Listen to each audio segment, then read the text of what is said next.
So hello students, welcome to today's lecture of NCERT exercises of chemical reactions and equations.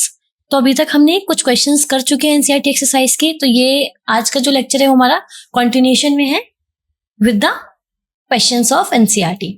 So now the first question for today's lecture is that why respiration is considered as an exothermic reaction? Explain. हमें question बोलता है कि reaction जो है respiration reaction वो exothermic reaction क्यों कहलाती है. तो अगर हम बात करें एक सिंपल सी हम रिएक्शन की बात करते हैं, छोटी सी चीज हमने अभी तक बोला है कि एक्सोथर्मिक रिएक्शन हमारी वो रिएक्शन होती है जहां पर हम बोलते हैं कि जितनी हमारी एनर्जी रिलीज होगी, जहां पर भी हमारी एनर्जी रिलीज होगी वो हमारी एक्सोथर्मिक रिएक्शन कहलाएगी. जहां पर भी हमारी एनर्जी रिलीज होगी वो हमारी एक्सोथर्मिक एनर्जी कहलाएगी, रिलीज ऑफ एनर्जी. तो मतलब क्वेश्चन कहना चाहता है कि रेस्पिरेशन के दौरान एनर्जी रिलीज होती है, इसीलिए वो हमारी एक्सोथर्मिक रिएक्शन है. तो देखो होता क्या है, बेसिकली होता क्या है, जो हमारे पास ग्लूकोज है, हम ग्लूकोज, हमारा जो फूड होता है वो ग्लूकोज के फॉर्म में होता है. तो क्या होता है, वो जो ग्लूकोज जो उसने फूड खाया है वो उसको ब्रेक डाउन करता है. हमें जब भी एनर्जी मिलती है बोलते हैं ना कि एनर्जी ड्रिंक ले ली, तो एनर्जी ड्रिंक में ऐसा क्या है जो हमें एनर्जी मिल रही है, मतलब कि वो पावर हाउस है एनर्जी का. हम जो भी चीज खा रहे हैं वो एनर्जी, वो पर्टिकुलर जो हमारा फूड इनटेक है, just in terms of glucose we can consider it in terms of glucose. तो उसको हमारी बॉडी क्या करती है, ब्रेक डाउन करती है, और उसके ब्रेक डाउन के टाइम पे क्या होता है, एनर्जी रिलीज होती है. उसके ब्रेक डाउन के टाइम पे क्या होता है, एनर्जी रिलीज होती है. और वो एनर्जी का रिलीज होना उस फूड के ब्रेक डाउन के टाइम पे क्या कहलाता है, एक्सोथर्मिक रिएक्शन. और ये हुआ कब, जब हमने एनर्जी रिलीज करी. और किस टाइम पे हो रहा है, रेस्पिरेशन प्रोसेस के टाइम पे. किस टाइम पे हो रहा है, ड्यूरिंग रेस्पिरेशन प्रोसेस. तो हम यहाँ पे क्या बोल देंगे कि हीट प्रोड्यूस होती है during the process of respiration, और ग्लूकोज का ब्रेक डाउन हो रहा है, तो वहां से भी क्या हो रही है, एनर्जी रिलीज हो रही है. तो क्या कहलाता है, respiration is an exothermic reaction. वही एनर्जी क्या होती है, लाइफ को सपोर्ट करने के लिए जरूरी है. तो हमें एनर्जी कहाँ से मिलती है, जो भी हम फूड ऑब्टेन करते हैं, जो भी हम फूड क्या करते हैं अपनी बॉडी के लिए लेते हैं, वहां से क्या होता है, हमें एनर्जी मिलती है. तो डाइजेशन के टाइम पे क्या होता है, large molecules of food simpler substance से ब्रेक डाउन हो जाते हैं. ध्यान से सुनना, डाइजेशन के टाइम पे क्या होता है, ड्यूरिंग डाइजेशन जितना भी हमने फूड खाया है वो उसके लार्ज मॉलिक्यूल्स वो छोटे छोटे मॉलिक्यूल से ब्रेक डाउन होने लगते हैं. वो छोटे छोटे मॉलिक्यूल से ब्रेक डाउन होने लगते हैं, जिसको हम क्या बोलते हैं, ग्लूकोज. जिसको हम क्या बोलते हैं, ग्लूकोज. अब ये जो हमारे पास ग्लूकोज है, अब जो हमारे पास ये ग्लूकोज है क्या करता है, ये ऑक्सीजन के साथ कंबाइन करता है. और जब भी ऑक्सीजन के साथ कंबाइन करता है तो क्या करता है, यहाँ पे एनर्जी रिलीज, क्या होती है, यहाँ पे एनर्जी रिलीज हो जाती है. और इस एनर्जी की रिलीज की वजह से जो हमारी रेस्पिरेशन प्रोसेस है वो क्या कहलाती है, एक्सोथर्मिक प्रोसेस. क्या कहलाती है, एक्सोथर्मिक प्रोसेस. क्योंकि जब ग्लूकोज ऑक्सीजन से कंबाइन हो रहा है तो उसको ऑक्सीजन कहाँ से मिल रहा है, जब हम ऑक्सीजन को इनहेल कर रहे हैं. तो ऑक्सीजन को इनहेल कर रहे हैं during the process of respiration. वो किसकी मदद कर रहा है, हमें ग्लूकोज से के साथ कंबाइन होके एनर्जी रिलीज करने में मदद कर रहा है. तो क्या कहलाता है हमारे पास, क्या कहलाता है, रेस्पिरेशन. ठीक है. The special name of this combustion reaction is respiration. इसका नाम क्या होता है, special respiration. Since energy is release in the whole process it is an exothermic process. यहाँ पे क्या एनर्जी रिलीज हुई है पूरी प्रोसेस में, तो क्या है, ये हमारी एक एक्सोथर्मिक प्रोसेस है. Now the next question is why are decomposition reaction called the opposite of combination reaction.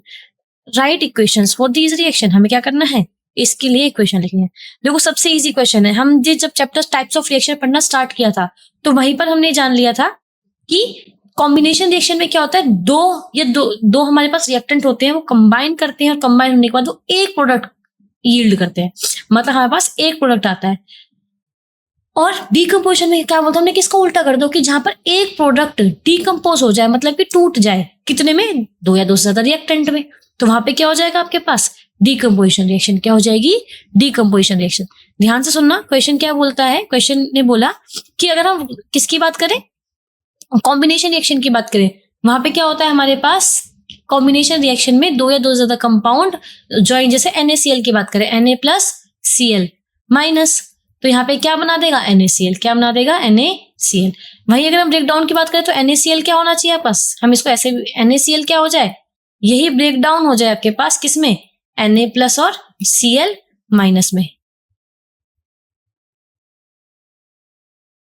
तो ये क्या हो जाएगा आपके पास, कॉम्बिनेशन रिएक्शन. यहाँ पे क्या हो रहा है, एक प्रोडक्ट, एक रिएक्टेंट है, यहाँ पे दो रिएक्टेंट है, यहाँ पे एक प्रोडक्ट है, यहाँ पे दो प्रोडक्ट है. तो ये क्या हो जाएगा आपके पास, डीकम्पोजिशन रिएक्शन. क्या हो जाएगा, डीकम्पोजिशन रिएक्शन। तो इसका तो एग्जांपल मिल गया होगा आपको कि why are decomposition reactions called as opposite of combination reaction, कि डीकम्पोजिशन रिएक्शन को हम कॉम्बिनेशन रिएक्शन का अपोजिट क्यों बोलते हैं। अब हमने different types of combination reaction study करी हैं, हमने different types of combination reaction जानी है, जिसमें से कि एक होती है थर्मल डीकम्पोजिशन रिएक्शन। क्या होती है? Thermal decomposition reaction. कुछ होती है बस लाइट डीकम्पोजिशन, मतलब जहां पे डीकम्पोजिशन हो जाए, कि किसी भी एक कंपाउंड का क्या हो जाए, ब्रेक डाउन हो जाए, किसकी वजह से? लाइट की वजह से। तो क्या हो जाएगा हमारे पास? Thermal decomposition. उसके बाद इलेक्ट्रिसिटी की वजह से जो डीकम्पोजिशन हो जाए, कि जहां पे इलेक्ट्रिसिटी की वजह से कोई हमारा प्रोडक्ट क्या, रिएक्टेंट क्या हो जाए, ब्रेक डाउन हो जाए, वहां पे क्या हो जाएगा आपके पास? Decomposition bye electricity. तो हमें यही सब पढ़नी है डिटेल में। चलिए सबसे पहले हम बात करते हैं किसकी? थर्मल रिएक्शन की बात करते हैं। तो थर्मल डीकम्पोजिशन का मतलब क्या है? थर्मल डीकम्पोजिशन का मतलब क्या होता है कि जहां पर क्या हो, हीट की मदद से डीकम्पोजिशन हो जाए, जहां पर हीट की मदद से डीकम्पोजिशन हो जाए, वो थर्मल डीकम्पोजिशन रिएक्शन कहलाती है। वो थर्मल डीकम्पोजिशन रिएक्शन कहलाती है। देखिए, डीकम्पोजिशन रिएक्शन वो होती है जहां पे एक कंपाउंड दो या दो सब्सटेंस से ब्रेक डाउन हो जाए। बिल्कुल सही। सोर्स ऑफ एनर्जी चाहिए उसको प्रोसीड करने के लिए, जब तक उस एनर्जी नहीं मिलेगी कोई कंपाउंड कैसे ब्रेक डाउन हो जाएगा?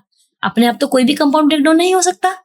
If a compound needs to be break down then there must be a energy source towards it, कि उसके पास कोई ना कोई एनर्जी सोर्स होना चाहिए अगर हमें क्या करना है, उस पर्टिकुलर रिएक्शन को प्रोसीड करना है। मतलब वहां पे एक कंपाउंड का क्या होना है?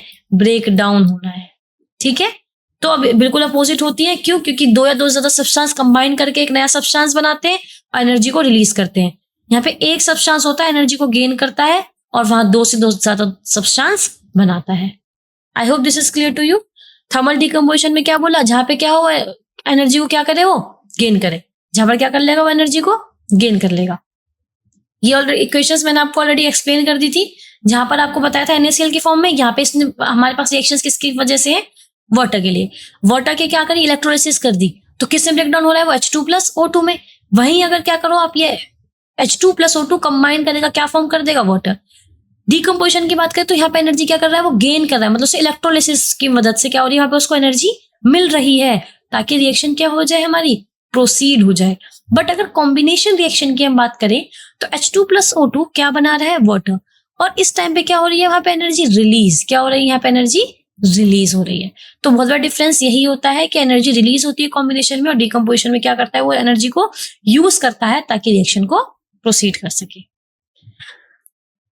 अब हमें क्या करना है? Right one equation each for decomposition reaction when energy is supplied in the form of heat, light और इलेक्ट्रिसिटी। देखो बच्चों, अभी तक हमने जो क्वेश्चन पढ़ा उसमें मैंने आपको ये बोलता कि हमने different types of composition decomposition reaction भी पढ़ी है, जहां पर हम बोल सकते हैं थर्मल डीकम्पोजिशन, जहां पे हीट की मदद से डीकम्पोजिशन हो, जहां पे लाइट डीकम्पोजिशन, जहां पे लाइट की मदद से डीकम्पोजिशन हो, है ना। और यहाँ पे एक आगे एक और इलेक्ट्रिसिटी डीकम्पोजिशन, मतलब जहां पे इलेक्ट्रिसिटी की मदद से डीकम्पोजिशन हो। अब हमें उन्हीं के लिए क्या लिखनी है? इक्वेशन लिखनी है। एक एक इक्वेशन लिखनी है। किसके लिए? हीट के लिए, लाइट के लिए और इलेक्ट्रिसिटी के लिए। चलिए सबसे पहले हम बात करते हैं किसकी? Thermal decomposition. किसकी बात करते हैं? Thermal decomposition. थर्मल डीकम्पोजिशन की बात हम कब कर रहे हैं? जब हम क्या कर रहे हैं कि हीट की मदद से किसी भी कंपाउंड का क्या हो, ब्रेक डाउन हो जाए। हीट की मदद से किसी भी कंपाउंड का ब्रेक डाउन हो जाए। तो अगर हम बात करें किसकी? फेरस सल्फेट की। किसकी बात करते हैं?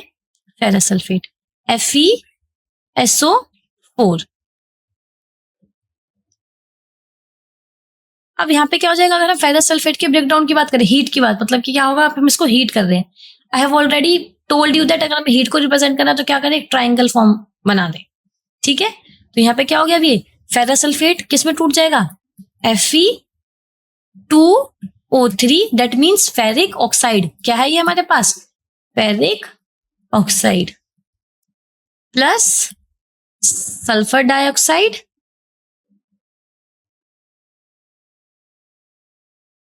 Plus SO3, sulphur trioxide. ये क्या है हमारे पास? सल्फर डाइऑक्साइड, और ये क्या है? Sulphur trioxide. ठीक है। और ये क्या है हमारे पास? Ferrous sulphate. क्या है ये?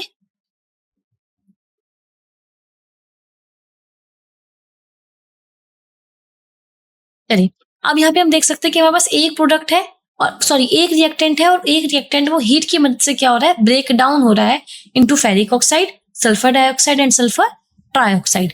अब यहाँ पर देखो हीट उसने क्या करा, एनर्जी किसकी फॉर्म में ली है, हीट की फॉर्म में ली है। तो इसलिए इस डिकम्पोजिशन का नाम क्या है, थर्मल डिकम्पोजिशन रिएक्शन। इसका नाम क्या है, थर्मल डिकम्पोजिशन रिएक्शन। अब हम बात करते हैं डिकम्पोजिशन बाय लाइट और डिकम्पोजिशन बाय इलेक्ट्रिसिटी। अब हम बात करते हैं decomposition by light and decomposition by electricity. ध्यान से देखना, अगर हम लाइट की मदद से डिकम्पोजिशन की बात करते हैं तो अगर हम क्या करें, सिल्वर क्लोराइड की बात करें, सिल्वर क्लोराइड मतलब AgCl, क्या है इसका नाम, सिल्वर क्लोराइड। सिल्वर क्लोराइड का क्या करना है, हमें ब्रेक डाउन करना है। अब किस में हो जाएगा ये, Ag और Cl2, किस में हो जाएगा, Ag और Cl2। अब देखो ध्यान से, अगर हमें सिल्वर क्लोराइड का क्या करना है, सिल्वर क्लोराइड का ब्रेक डाउन करना है, मतलब कि एक रिएक्टेंट है उसका ब्रेक डाउन होना है, किसकी मदद से होता है, वो हमारा लाइट की मदद से होता है। अब यहाँ पे देखिए नंबर ऑफ रिएक्टेंट तो इक्वल नहीं है, तो वो भी हमें बैलेंस करना पड़ेगा। Ag क्या है, सिल्वर, ये क्या है, क्लोरीन। इधर देखो Ag1, इधर क्या Cl1, पर क्लोरीन कितने हैं, 2, इधर भी सिल्वर कितने हैं, 2। अब एक रिएक्शन क्या है हमारे पास, है बैलेंस केमिकल इक्वेशन है, जहां पर डिकम्पोजिशन किसका हुआ है, सिल्वर क्लोराइड का। किसका डिकम्पोजिशन हुआ है हमारा, सिल्वर क्लोराइड का डिकम्पोजिशन हुआ है, किसकी मदद से, लाइट की मदद से। तो क्या हो गया, बस सिल्वर और क्लोरीन बन गया। I hope this is clear to you. अब अगर हम बात करते हैं डिकम्पोजिशन बाय इलेक्ट्रिसिटी, किसकी बात करें अगर हम, डिकम्पोजिशन बाय इलेक्ट्रिसिटी, तो क्या हो जाएगा यहाँ पे, अगर हमें इलेक्ट्रिसिटी की मदद से ब्रेक डाउन करना है तो हम क्या करें, यहाँ पे सबसे सही एग्जांपल क्या होगा इसका, एल्यूमिनियम ऑक्साइड की बात कर लो। देखो नंबर ऑफ रिएक्शंस है केमिस्ट्री में, अगर हम स्टडी करें नंबर ऑफ रिएक्शंस, जिस जहां पे कोई भी हमारा एक reactant, single reactant break down हो जाएगा into products with the help of light, with the help of electricity, with the help of heat. तो उनमें से क्वेश्चन ने क्या बोला, सिर्फ हमें एक एक रिएक्शन बतानी है, that's why I am telling you the single reactions, but there are number of reactions, okay. So if we talk about the decomposition by electricity, then the decomposition of aluminium oxide Al2O3, Al2O3 क्या कर रहे हैं, electricity की मदद से break down कर रहे हैं, तो क्या बनेगा यहाँ पे, एल्यूमिनियम और ऑक्सीजन। क्या हो जाएगा, एल्यूमिनियम और ऑक्सीजन। इसका नाम क्या है, एल्यूमिनियम ऑक्साइड। ये क्या है, एल्यूमिनियम, ये क्या है, ऑक्सीजन। तो यहाँ पे क्या हो जाएगा, एल्यूमिनियम ऑक्साइड का ब्रेक डाउन हो गया इलेक्ट्रिसिटी की मदद से with the help with aluminium and oxygen. तो अब यहाँ पे बैलेंस करना पड़ेगा, एल्यूमिनियम कितना है 2, इधर एल्यूमिनियम कितना है 1, इधर 2 कर दे, बैलेंस हो गया। इधर ऑक्सीजन कितना है 3, बट इधर ऑक्सीजन कितना है 2, तो मुझे क्या करना पड़ेगा, इधर 2 से मल्टीप्लाई, 2 3 6 और इधर 3 से मल्टीप्लाई। बट अगर अब हम देखें तो एल्यूमिनियम कितने हो गए 4, but here aluminium is only 2, तो क्या करें हम इधर 4 से मल्टीप्लाई कर दे, तो हमारे पास अब क्या हो गया, हर एक एलिमेंट इक्वल स्टेट में आ गया, इक्वल नंबर में आ गया, सॉरी हर एक एलिमेंट इक्वल नंबर में आ गया। इसका मतलब हमारी इक्वेशन क्या है, बैलेंस फॉर्म में है। प्लस यहाँ पे हमारे पास एक रिएक्टेंट था जो ब्रेक डाउन हो गया 2 प्रोडक्ट में एनर्जी को यूज करके in the form of electricity. Hence this reaction is considered as a decomposition reaction by electricity, decomposition reaction by electricity. I hope this is clear to you. अब हम बात करते हैं नेक्स्ट क्वेश्चन की, जो बोलता है कि what is the difference between displacement and double displacement reactions, right equations for these reactions. देखो हम डिटेल में स्टडी करते हुए आ रहे हैं, अभी तक हमने जितनी सारी बैलेंसिंग रिएक्शन करी है मैंने वहां पे हर जगह आपको बताया है कि जहां पर एक एलिमेंट होगा, एक कंपाउंड होगा रिएक्टेंट में, तो वहां पर क्या होगा, एक एलिमेंट जो है वो एक कंपाउंड के एलिमेंट को डिस्प्लेस कर देगा, वहां पे सिंगल डिस्प्लेसमेंट हो रही है, तो that is displacement reaction. But ऐसी रिएक्शन जहां पर हमारे पास रिएक्टेंट में 2 कंपाउंड प्रेजेंट है, जहां पर हमारे पास रिएक्टेंट में 2 कंपाउंड प्रेजेंट है, इसका मतलब वहां पे दोनों कंपाउंड में क्या होगा, डिस्प्लेसमेंट होगा। एक एलिमेंट जो लेस रिएक्टिव एलिमेंट है वो मोर रिएक्टिव एलिमेंट को डिस्प्लेस करेगा, तो वो क्या कहलाएंगे, हमारी डबल डिस्प्लेसमेंट रिएक्शन। क्या कहलाएंगी, डबल डिस्प्लेसमेंट रिएक्शन। अब उसी के लिए हमें क्या लिखना है, इक्वेशंस लिखनी है। क्या लिखनी है, इक्वेशंस लिखनी है। अभी तक हम कितनी नंबर ऑफ रिएक्शन स्टडी कर चुके हैं, तो उन्हीं में से कोई भी हम रिएक्शन लिख दें। देखो यहाँ पे उसने हमने सपोज कर लिया कि ए और बी, तो इसने बोला कि A is more reactive than B, ठीक है, बी से। चलिए कि हमने कंसीडर किया एक एलिमेंट है ए और दूसरा जो कंपाउंड है उसका नाम है बी एक्स। क्या नाम है? B X. अब यहाँ पे वो रिएक्शन हो रहे हैं, तो देखो हम बोल रहे हैं कि ए ज्यादा रिएक्टिव है बी से, मतलब ए किसकी जगह ले लेगा? बी की। तो क्या बन जाएगा? ए एक्स और क्या निकल जाएगा? बी। बी अलग हट जाएगा। तो डिस्प्लेसमेंट रिएक्शन में क्या होता है? More reactive element less reactive element की जगह ले लेता है, उसे वो रिप्लेस कर देता है। वही अगर हम डबल डिस्प्लेसमेंट रिएक्शन की बात करें तो दोनों ही क्या होते हैं हमारे पास? कंपाउंड प्रेजेंट होते हैं। क्या होते हैं? कंपाउंड प्रेजेंट होते हैं। वहां पे दो या दो से एटम्स क्या करते हैं? अपनी जगहों को स्विच कर लेते हैं। जैसे A B plus C D, तो यहाँ पे क्या हो जाएगा? ए जो है वो क्या करेगा? डी के साथ क्या करेगा? फॉर्मेशन करेगा किसकी? एक नए कंपाउंड की। और बी करेगा सी के साथ। That will be A D plus C. क्या हो जाएगा यहाँ पास? ए डी और सी। अब कुछ इन्हीं के एग्जाम्पल स्टडी करते हैं हम। जैसे कि डिस्प्लेसमेंट रिएक्शन की बात करें, देखो हमेशा अगर हम इलेक्ट्रोकेमिकल सीरीज की आपने अगर बात करी हो, देखा हो आपने, तो वहां पे देखा होगा आपने कि कॉपर जो होता है वो ज्यादा रिएक्टिव होता है as compare to zinc. That copper is more reactive than zinc. Copper is more reactive than zinc. तो यहाँ पे क्या हो जाएगा? जिंक जो होगा वो कॉपर से डिस्प्लेस हो जाएगा। Sorry the zinc is more reactive than copper. तो हम क्या करेंगे? यहाँ पे जिंक जो है वो कॉपर को डिस्प्लेस कर देगा। That means zinc will displace the copper in the particular reaction. तो क्योंकि अगर यही रिएक्शन हमारी इस तरीके से होती कि जिंक सल्फेट है और कॉपर की रिएक्शन करानी है, तो रिएक्शन हमारी बच्चों ये प्रोसीड नहीं होगी। ये एक बहुत इंपॉर्टेंट क्वेश्चन है जो जनरली पेपर में पूछा जाता है। जनरली पेपर में पूछा जाता है। चलिए मैं आपसे क्या, इसको थोड़ा सा डिटेल में पढ़ते हैं। मैंने आपसे क्या बोला कि हमारे पास कॉपर सल्फेट है, कॉपर सल्फेट की रिएक्शन करानी है जिंक के साथ। दूसरी रिएक्शन है कि जिंक सल्फेट है, उसकी रिएक्शन करानी है कॉपर के साथ। तो इन दोनों में से क्वेश्चन है कौन सी रिएक्शन तो प्रोसीड होगी और कौन सी रिएक्शन प्रोसीड नहीं होगी। और ऐसा क्यों कि अगर कोई रिएक्शन हो रही है तो क्यों हो रही है और दूसरी रिएक्शन नहीं हो रही तो क्यों नहीं हो रही। तो सिंपल सा रीजन जो है वो है कि अगर हम कॉपर सल्फेट की बात करें, अगर हम कॉपर सल्फेट की बात करते हैं, जब वो जिंक के साथ रिएक्ट करता है तो हमें पता है कि जिंक जो है वो ज्यादा रिएक्टिव है कॉपर से, तो जिंक आसानी से कॉपर को डिस्प्लेस कर देगा। बट कॉपर कम रिएक्टिव है जिंक से, तो वो कैसे डिस्प्लेस करेगा? तो जिंक सल्फेट और कॉपर की रिएक्शन तो हो ही नहीं सकती। This is not possible. Reason समझ में आ गया क्यों? Because of the reactivity series. हमें पता है कि कौन सा एलिमेंट किससे ज्यादा रिएक्टिव है। वही अगर हम कॉपर सल्फेट की और जिंक की रिएक्शन की बात करें तो इजीली कैरिड आउट हो जाएगी। क्या बना देगा? Zinc sulphate plus copper. तो यहाँ पे क्या है? एक कंपाउंड है, एक एलिमेंट है, डिस्प्लेस कर दिया उसने एक कंपाउंड में से, तो क्या बन गया? एक डिस्प्लेसमेंट रिएक्शन। क्या होगा? ये एक displacement reaction. I hope this is clear to you. Double displacement में क्या होता है? डबल डिस्प्लेसमेंट में दोनों के दोनों ही क्या हो जाते हैं? हमारे पास कंपाउंड्स हो जाते हैं, सोडियम सल्फेट और बेरियम क्लोराइड। तो क्या हो जाएगा यहाँ पे? डिस्प्लेसमेंट किस तरीके से होगी बताया था। ये हो गया ए, ये हो गया बी, ये हो गया सी, ये हो गया डी। तो क्या बनेगा? ए डी मतलब Na और Cl। तो NaCl बन गया। बेरियम और सल्फेट दैट इज BaSO4। तो डबल डिस्प्लेसमेंट में क्या हो गया? हमारे पास एटम्स क्या हो गए? डिस्प्लेस हो गए। तो क्या बन गया है? Barium sulphate. ठीक है।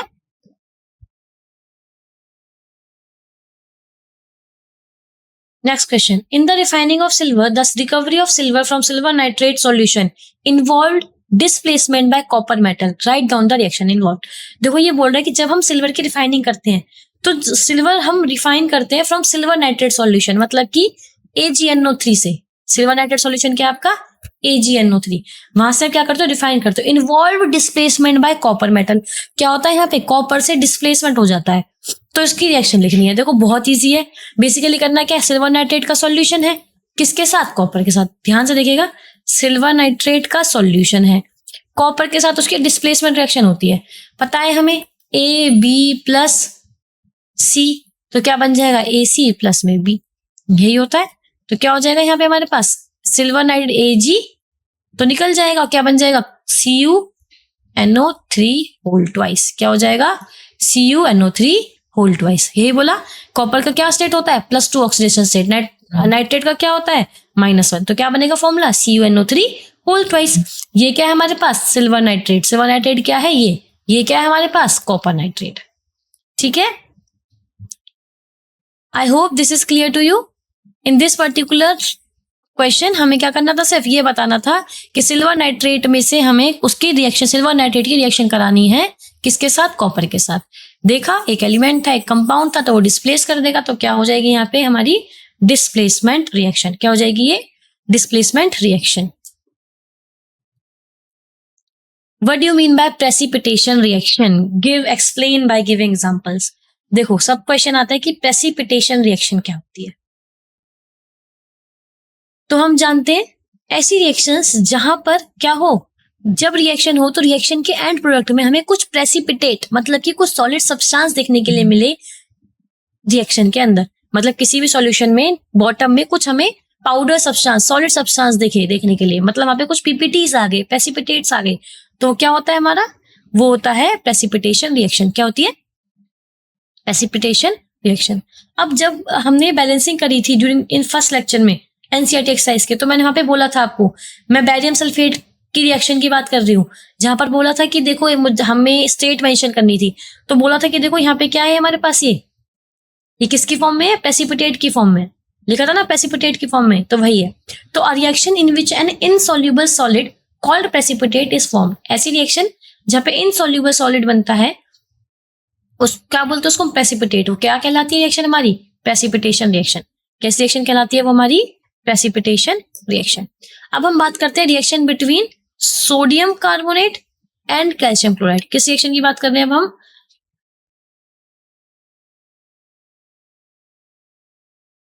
सोडियम कार्बोनेट की और कैल्शियम क्लोराइड की रिएक्शन की बात कर रहे हैं। चलो इस रिएक्शन को करते हैं। अब देखो जब हमने सोडियम कार्बोनेट और कैल्शियम क्लोराइड की रिएक्शन करी, सोडियम कार्बोनेट और कैल्शियम क्लोराइड, चलिए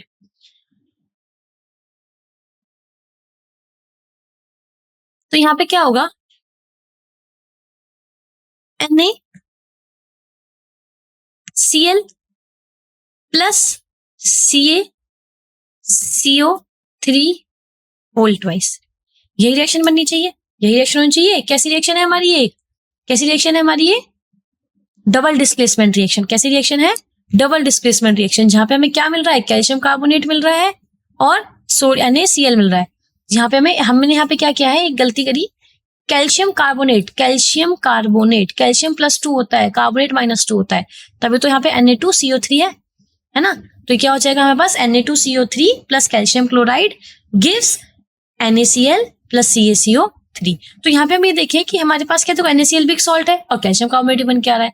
तो यहाँ पे क्या होता है कि हमारे पास सोडियम कार्बोनेट की रिएक्शन होती है जो कैल्शियम क्लोराइड के साथ, तो फॉर्मेशन होती है कैल्शियम कार्बोनेट की और NaCl की। तो अब यहाँ पे जो हमें कैल्शियम कार्बोनेट मिलता है वो क्या जाता है, सॉल्यूशन में बॉटम में सेटल डाउन हो जाता है। जब रिएक्शन होती है तो हम इसके प्रेसिपिटेट देखने के लिए मिलते हैं। क्या मिलते हैं उसके, प्रेसिपिटेट देखने के लिए मिलते हैं, किसके, कैल्शियम कार्बोनेट के। तो प्रेसिपिटेट देखने के लिए मिल गए, तो कैसी रिएक्शन हो गई हमारी, प्रेसिपिटेशन रिएक्शन। कैसी हो गई, प्रेसिपिटेशन रिएक्शन। दूसरे एग्जाम्पल की अगर हम बात करें तो हमने स्टडी किया था कि जब हम क्या करें, जब हम सोडियम सल्फेट के, ध्यान से सुनना, किसकी रिएक्शन है, सोडियम सल्फेट की रिएक्शन की बात कर रहे हैं, किसके साथ, बेरियम क्लोराइड के। तो क्या बनेगा, देख सकते हैं क्लियरली कि एक डबल डिस्प्लेसमेंट रिएक्शन है। तो क्या होना चाहिए यहाँ पर, सोडियम क्लोराइड मतलब NaCl है ना, plus barium sulphate that is BaSO4। क्या रिएक्शन है बैलेंस स्टेट में है, नहीं, तो क्या करना पड़ेगा, रिएक्शन को बैलेंस करना पड़ेगा। इधर सोडियम 2 इधर सोडियम 1, 2 से मल्टीप्लाई कर दे डायरेक्ट, तो सोडियम भी कितने हो गए 2, इधर सल्फर 1 इधर सल्फर 1, इधर ऑक्सीजन 4 इधर ऑक्सीजन 4, इधर बैरियम 1 इधर बैरियम 1, इधर क्लोरीन 2 यहाँ पे भी क्लोरीन 2। तो इक्वेशन क्या हो गई, ये बैलेंस हो गई। तो इस रिएक्शन में क्या होता है, बैरियम सल्फेट के पीपीटीज देखने के लिए मिलते हैं हमें। तो वो जिस भी चीज के पीपीटी मिलते हैं ना, ऐसे गैस के लिए हम ऐसे अप एरो लगाते हैं, मतलब गैस इवॉल्व हो रही है, गैस इवॉल्व होगी। ऐसी जो हमारे प्रेसिपिटेट होते हैं वो हमेशा बॉटम में सेटल डाउन हो जाते हैं, बॉटम में सेटल डाउन होते हैं। तो हम क्या करते हैं उसके लिए, हम एक डाउनवर्ड एरो लगा देते हैं। क्या करते हैं उसके लिए, हम एक डाउनवर्ड एरो। तो यहाँ पे क्या है हमारे पास, ये सोडियम सल्फेट, सोडियम सल्फेट की रिएक्शन हुई किसके साथ, बैरियम क्लोराइड के साथ। अब जब बैरियम क्लोराइड के साथ रिएक्शन हुई तो क्या बन गया हमारे पास, NaCl मतलब sodium chloride plus barium sulphate. अब हमारे पास जो बैरियम सल्फेट है किस फॉर्म में होगा, हमारे पास सॉलिड फॉर्म में। NaCl भी किस फॉर्म में होगा हमारे पास, एक्वस फॉर्म में। ऐसे बैरियम क्लोराइड किस फॉर्म में हमारे पास, एक्वस फॉर्म में, और सोडियम सल्फेट किस फॉर्म में हमारे पास, एक्वस फॉर्म में। आई होप ये इक्वेशन क्लियर है आपको।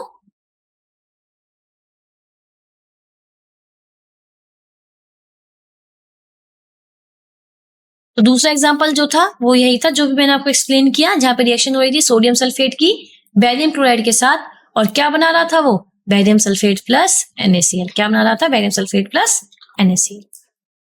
Now explain the following in terms of gain or loss of electron with 2 examples each of oxidation and reduction. तो देखो हमने पहले ही पढ़ रखा है, ऑक्सीडेशन मतलब gain of oxygen and removal of hydrogen, reduction मतलब gain of hydrogen and removal of oxygen. अब वो बोल रहा है कि आपको गेन और लॉस के बारे में बताना है, तो अब क्या बोलोगे, ऑक्सीडेशन हमारी वो रिएक्शन होती है जहां पर हमारा कोई भी जहां पर हमारा कोई भी कंपाउंड या किसी भी एलिमेंट क्या करता है, इलेक्ट्रॉन को लॉस कर देता है। तो जहां पर भी इलेक्ट्रॉन का लॉस होगा वहां पे क्या होगा, ऑक्सीडेशन, और जहां पे भी इलेक्ट्रॉन का गेन होगा, gain of electron, that means वहां पे क्या होगा, रिडक्शन। इलेक्ट्रॉन का लॉस ऑक्सीडेशन, इलेक्ट्रॉन का गेन रिडक्शन। ठीक है, तो यहाँ पे अब एग्जांपल क्या है, CO2 plus H2 gives CO plus H2। ध्यान से देखना, देखो अगर CO2 प्लस H2 की बात करते हैं तो यहाँ पे क्या हो रहा है, इसने कार्बन मोनोऑक्साइड की फॉर्मेशन कर रहा है विद H2। किसकी फॉर्मेशन कर रहा है, ये कार्बन मोनोऑक्साइड की फॉर्मेशन कर रहा है। अब यहाँ पे ऑक्सीजन का एडिशन हुआ इस कार्बन में, तो क्या हो गया, इस हाइड्रोजन के पास, तो क्या हो गया, ये ऑक्सीडेशन। क्या हो गया, ऑक्सीडेशन। अब वहीं अगर हम बात करते हैं किसकी, जब हम बात करें Cu plus O2 gives CuO, equation को बैलेंस कर देते हैं। चलिए अब हमें बोलना है यहाँ पे कि देखो कॉपर ने ऑक्सीजन को गेन किया तो तब उसे क्या बना दिया, CuO बना दिया, लेकिन हमें बताना है किसके टर्म्स में, इन टर्म्स ऑफ इलेक्ट्रॉन्स। किसके टर्म में बताना है, हमें इलेक्ट्रॉन्स के टर्म्स बताना है। तो हम क्या देखेंगे यहाँ पे आप देखो कॉपर की क्या वैलेंसी कितनी है, 0, बट यहाँ देखो क्या हो जाएगी उसकी, कितनी है इसकी यहाँ पे, +2। कितनी है यहाँ पे उसकी, +2 ऑक्सीडेशन स्टेट है। तो इसका मतलब यहाँ पे क्या हो रहा है, 0 से +2 गया, 0 से +2 गया, मतलब उसने इलेक्ट्रॉन क्या क्या कर दिया, लॉस। तो जहां पर भी लॉस ऑफ इलेक्ट्रॉन होगा वहां पे क्या हो जाएगा आपका, ऑक्सीडेशन। जहां पर भी लॉस ऑफ इलेक्ट्रॉन होगा वहां पे क्या हो जाएगा आपका, ऑक्सीडेशन।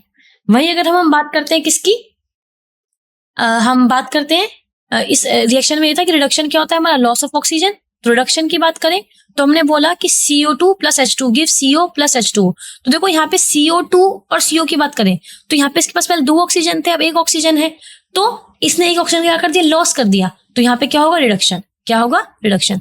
वहीं अगर हम इसकी बात करें इन टर्म्स ऑफ इलेक्ट्रॉन्स तो यहाँ पे भी क्या होना चाहिए, रिडक्शन होना चाहिए। हीट कर रहे हैं तो क्या हो जाएगा, यहाँ पे भी ये रिडक्शन हो जाएगा। कैसे पता चला हमें रिडक्शन होगा, देखो जब CuO है प्लस H2 है गिव्स Cu प्लस H2O। तो यहाँ पे CO में अगर हम इसकी ऑक्सीडेशन स्टेट निकालें, आपको ऑक्सीडेशन स्टेट निकालना बताते हैं, कॉपर क्या होता है X, ऑक्सीजन कितना है -2 इज इक्वल्स टू 0।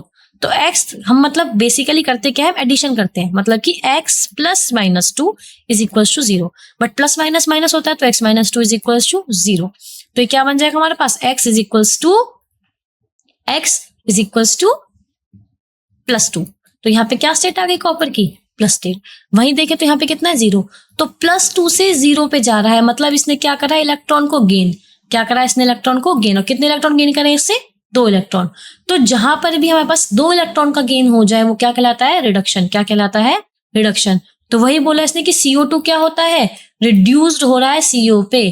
क्यों, क्योंकि वहां पे क्या कर रहा है, इलेक्ट्रॉन का गेन कर रहा है, और जहां पे भी गेन ऑफ इलेक्ट्रॉन होगा वहां पे क्या हो जाएगा, रिडक्शन। जहां पर भी गेन ऑफ इलेक्ट्रॉन होगा क्या हो जाएगा, रिडक्शन। तो हमें बेसिकली पता क्या चले, कैसे चलेगा किसी इक्वेशन में ऑक्सीडेशन हुआ है या किसी इक्वेशन में रिडक्शन हुआ है, वो हमें इस तरीके से पता चलेगा जब हम वहां पे उसके इलेक्ट्रॉन्स देखें। जब वहां पे हम उसके इलेक्ट्रॉन्स देखें, इलेक्ट्रॉन्स कैसे देख पाएंगे, जब हम उसकी वैलेंसी ऑक्सीडेशन नंबर फाइंड करें। जब हम क्या करें, वहां पे ऑक्सीडेशन नंबर फाइंड करें, दोनों में, रिएक्टेंट में भी एज वेल एज प्रोडक्ट में भी। और उस ऑक्सीडेशन नंबर को देखकर हम बता सकते हैं कि हमारे पास कोई भी जो हमारी स्पीसीज है वो इलेक्ट्रॉन को गेन कर रही है, वो इलेक्ट्रॉन को लॉस कर रही है। If it is losing the electrons then there is oxidation, and if it is gaining the electron then there is reduction. I hope कि आपको इतने क्वेश्चन समझ आए होंगे। अब बाकी के rest of the NCERT exercise हम नेक्स्ट लेक्चर में स्टडी करेंगे। अगर आपको कोई भी डाउट है तो आप पूछ सकते हैं। Thank you so much.